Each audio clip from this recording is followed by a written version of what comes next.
ଆପଣ ଶୁଣ ଗୋଟାଏ ଆପଣ ନୂଆପଡ଼ା ନିର୍ବାଚନର ବାତାବରଣ ଏବେ ଭାରି ରାଜ୍ୟରେ ସରଗରମ ପ୍ରତି ଖଟିରେ ସବୁ ଜାଗାରେ ନୂଆପଡ଼ା ଫଳାଫଳ କ'ଣ ହେବ? ନୂଆପଡ଼ା ଏକ ନୂଆ ରଣନୀତି ନେଇ ବିଜେପି ଆଗକୁ ଯାଇଛି। ସେଠି ପ୍ରାର୍ଥୀ ଦୃଷ୍ଟିରୁ ଯଦି ଦେଖାଯିବ ତାହେଲେ କଂଗ୍ରେସ ପ୍ରାର୍ଥୀ ସମସ୍ତରୁ ଟାଣୁଆ ପ୍ରାର୍ଥୀ। ଏବେ ଦଳ ଦୃଷ୍ଟିରୁ ଦେଖାଗଲେ ବିଜେପି ଏବେ ଶାସକ ଦଳ, ତେଣୁ ବିଜେପି ଦଳ ଦୃଷ୍ଟିରୁ ଦେଖିଲେ ବିଜେପି ଆଗରେ ଅଛି। ବିଜେଡି ଲାଷ୍ଟରେ ପ୍ରାର୍ଥୀ ଘୋଷଣା କଲା ବାଧ୍ୟ ହେଇକି, ଯେହେତୁ ତାଙ୍କର ପ୍ରସ୍ତାବିତ ପ୍ରାର୍ଥୀ ଦଳ ପରିବର୍ତ୍ତନ କରିଦେଇକିରି ବିଜେଡି ଛାଡ଼ିକି ବିଜେପି ପଳେଇଲେ ଜୟ ଢୋଲକିଆ, ତେଣୁକରି ଆଙ୍କର ମୁଣ୍ଡ ଖରାପ ହେଲା। ଏମାନେ ବରଗଡ଼ରୁ ଆଣିଲେ କାହାକୁ? ସ୍ନେହାଙ୍ଗିନୀ ଛୁରିଆକୁ ଛିଡ଼ା କଲେ। ଏ ମହିଳା ଭୋଟ ଖେଳିଛନ୍ତି। ସେମାନେ ଯେହେତୁ ଦୁଇଟା ପ୍ରତିଦ୍ୱନ୍ଦ୍ୱୀ ଦଳ ପୁରୁଷ ପ୍ରାର୍ଥୀ ଦେଲେ, ଏ ମହିଳା ପ୍ରାର୍ଥୀ ଦେଇଛନ୍ତି। କିନ୍ତୁ ବିଜେପି ବର୍ତ୍ତମାନ ଗଣିତରେ ଆଗୁଆ ଅଛି। କେମିତି ନା ଦେଖ, ଢୋଲିକିଆ ପରିବାର ଆଣିଲା, କାଲି କଳାହାଣ୍ଡିର ଯେଉଁ ଯିଏ ବିଜେଡି ଏମ୍ପି ପ୍ରାର୍ଥୀ କି ତା ନା କ'ଣ ବିଜେଡି ସାଂସଦ ପ୍ରାର୍ଥୀ ଯେ ବିଜେଡିର ସାଂସଦ ପ୍ରାର୍ଥୀ ଲମ୍ବୋଦର ନିହାଲ କାଲି ଯେଉଁ ସାଂସଦ ପ୍ରାର୍ଥୀ ବିଜେଡିର ନିହାଲ ସେ କାଲି ଯୋଗ ଦେଇଛି। ତାର ତ କ'ଣ ସେ ଅନିବାଡ଼ ମାନେ ପୁରା ନୂଆପଡ଼ା ବି ତାଙ୍କ ନିର୍ବାଚନ ମଣ୍ଡଳୀ ଆସୁଥିଲା। ବିଜେଡିର ଗଡ଼ ଥିବା ନୂଆପଡ଼ା କ'ଣ ଭୁଷୁଡ଼ି ପଡ଼ିବ କି? ବିଜେଡିର ଗଡ଼ ନୂଆପଡ଼ା ଥିଲା, ମାନେ ଗୋଟେ ହେଉଛି ଖରିଆଡ଼ ଆଉ ଗୋଟେ ନୂଆପଡ଼ା। ଖରିଆଡ଼ରେ ବି ବିଜେଡି ଜିତିଥିଲା, ଯିଏ କଂଗ୍ରେସ ପ୍ରାର୍ଥୀ ଥିଲେ ସିଏ ଗତ ଥର ବିଜେଡି ଛିଡ଼ା ହେଇଥିଲେ ପାଣିଗ୍ରାହୀ। କିନ୍ତୁ ଢୋଲିକିଆ ପରିବାର ଗଲା ପରେ ବିଜେଡି ସେଠି ଦୁର୍ବଳ ହେଇଯାଇଛି ଏବଂ ସ୍ନେହାଙ୍ଗିନୀ ଛୁରିଆ କେବଳ ପ୍ରାର୍ଥୀ ହେଇଛନ୍ତି। ସେଠି କିନ୍ତୁ ବିଜେପି ଗଣିତ ଦୃଷ୍ଟିରୁ ଆଗରେ ଅଛି। କାହିଁକି ନା ତାର ସବୁ ଗଣିତ ଗୁଡ଼ା ମାପିଯିବି। ତାକୁ ପ୍ରକଳ୍ପ ଘୋଷଣା କରାଯିବା ଏବଂ ସେ ପାଖେ କେବଳ ଜାତିଗତ ଭୋଟ, ଯେହେତୁ କଂଗ୍ରେସର ପ୍ରାର୍ଥୀ ଦୃଷ୍ଟିରୁ ଷ୍ଟ୍ରଙ୍ଗ ପ୍ରାର୍ଥୀ ଘାସିରାମ ମାଝୀ ସ୍ୱାଧୀନ ପ୍ରାର୍ଥୀ ଭାଇ 52,000 ଅଧିକ ଭୋଟ ପାଇ ସେ ତାଙ୍କର ଗୋଟେ ବ୍ୟକ୍ତିତ୍ୱ ପରିପ୍ରକାଶ କରିଛନ୍ତି। ସିଏ ହେଉଛନ୍ତି ନିର୍ବାଚନ ମାଝୀ, ଇଏ ହେଲେ ରାଜ୍ୟ ମାଝୀ କି ମୋହନ ମାଝୀ। ତେଣୁକରି ଇଏ କହିଲେ ମୁଁ ରାଜ୍ୟ ମାଝୀ, ସିଏ ହେଉଛି ନିର୍ବାଚନ ମାଝୀ। ତେଣୁ ଭୋଟ କୁଆଡ଼େ ହେବେ ରାଜି। କଥା ହଉଛି ଦୃଷ୍ଟି ଦେବା କଂଗ୍ରେସରେ ଘାସିରାମ ମାଝୀ ମିଶିବା ଦ୍ୱାରା ତାଙ୍କୁ ଆଦିବାସୀ ସମାଜ ବିରୋଧ କରୁଛନ୍ତି। ନାଇଁ, ଗତ ଥର ଅଲଗା ଗଣିତ।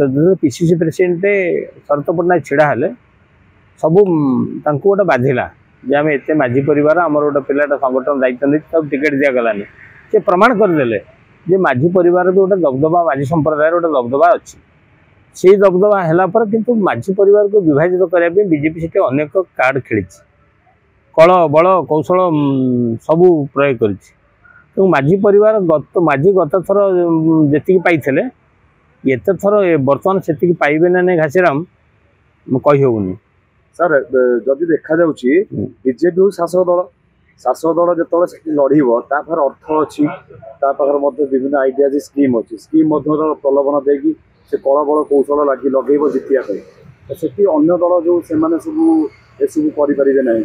ତ 111 କୋଟି 1100 କୋଟି ଟଙ୍କାର ପ୍ରକଳ୍ପ ମୁଖ୍ୟମନ୍ତ୍ରୀ ଘୋଷଣା କରିଛନ୍ତି ନିର୍ବାଚନ ନୂଆପଡ଼ା ଉପନିର୍ବାଚନ ପୂର୍ବରୁ।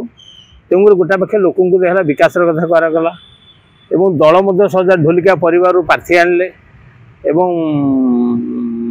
ସବୁ ଗୋଟିକ ପରେ ଗୋଟେ ଲୋକ ମିଶେଇ ଚାଲିଛନ୍ତି। ଯାହା ହେଲେ ବର୍ତ୍ତମାନ ଗଣିତରେ ମୋହନ ମାଝୀ ଆଗରେ ଅଛନ୍ତି।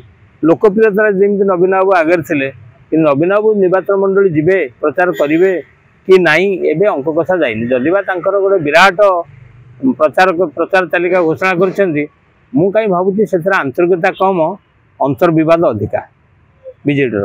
ଦେଖିବା ଯଦି ଢୋଲକିଆ ଯିଏ ଆସିଲେ ବିଜେଡିରୁ ବିଜେପି ଆସିଲେ, ତା ବାପା ଥିଲେ ବିଜେଡିରୁ ଥିଲେ, ଯେତେବେଳେ ବିଜେପି ଆସିଲେ ତା ବାପା ବିଜେଡି ଲିଗାସିଟାକୁ ଛାଡ଼ି ବିଜେପିରେ ମିଶିଲେ।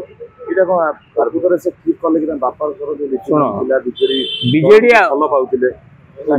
ଶୁଣ, ବିଜେଡି ବି ଆଗରୁ ଏମିତି ଅଙ୍କ କଷିଛି।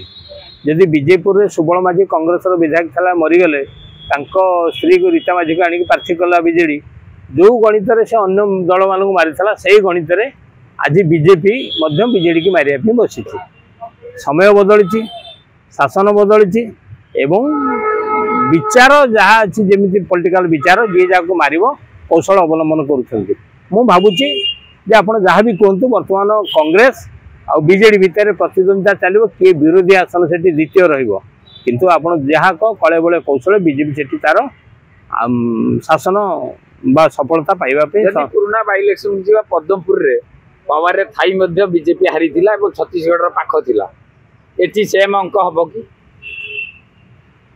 शुण सेठी बढ़िया परिवार जीतला कारण ता बापा मरीला वर्षा बढ़िया जीतला कहीं ना सेठी सिंपाथी थिला ता प्रति दलर संगठन थिला जीतला कि वर्तमान गणित बदली जाइए सर आउ गोटे चर्चा होची बीजेडी दुर्बल प्रार्थी देछि कारण नुआपड़ा भी अनेक बीजेडी कर्मी मैंने अच्छा किंतु से नुआपड़ा बाहर गोटे प्रार्थी लेकिन दौरान चर्चा होची पांड्यान ने सब प्लान करछंती जे बीजेपी केमते जितेबे सेइतमे दुर्बल प्रार्थी रे देछंती आपन को चिंताधारा कोन कहै हां एटा होची पांड्यान निजे प्रार्थी पांड्यान प्रार्थी स्थिर करछंती एवं लोकल लोक को न देथिबारु मु कहनी अंतर विवाद रही जेहेतु स्नेहांगिनी छुरिया से प्रार्थी ठीक नुह कारण से निजे गत थर हारी थे एवं प्रार्थी होती प्रार्थी जो कराई एटा ऊपर लेवल मु कहली ऊपर विरोधी भितर संधि ऊपर कली भितर कोलाकोली